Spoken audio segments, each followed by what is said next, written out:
In Surah Al-Baqarah, verse 133, "Were you witnesses when death appeared before Jacob? Behold, he said to his sons, 'What will you worship after me?' They replied, 'We shall worship thy God and the God of thy fathers, Abraham, Ismail, and Isaac, the one true Allah. To him we bow in Islam.'" This moment highlights the unshakable faith of Jacob and his sons, who affirmed their commitment to the one true God, the same God worshipped by Abraham, Ishmael, and Isaac.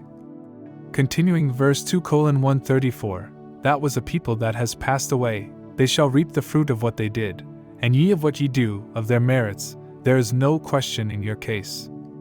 This verse reminds us that everyone is accountable for their own actions. The righteous have passed, and now it is up to us to follow the true path.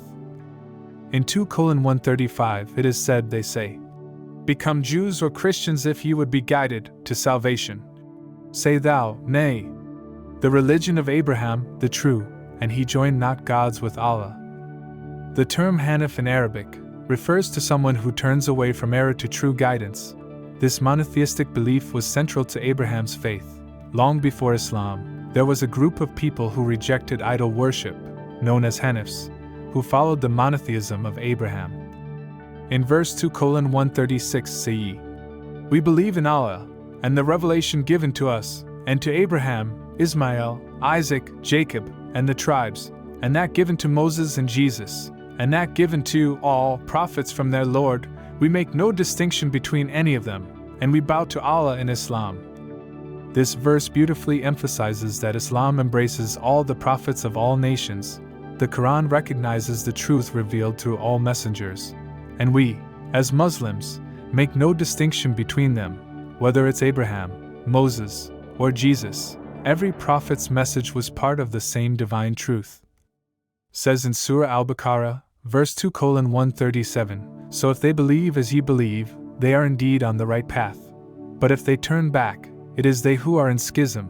But Allah will suffice thee against them, and He is the all-hearing, the all-knowing." Islamic belief, or Aqidah, is based on absolute certainty in Allah's divinity, His messengers, and His guidance. It is through this firm belief that we find our way to the right path. Allah assures us that His knowledge and wisdom will guide us in times of doubt. In verse 2:138, our religion is the baptism of Allah, and who can baptize better than Allah? And it is He whom we worship.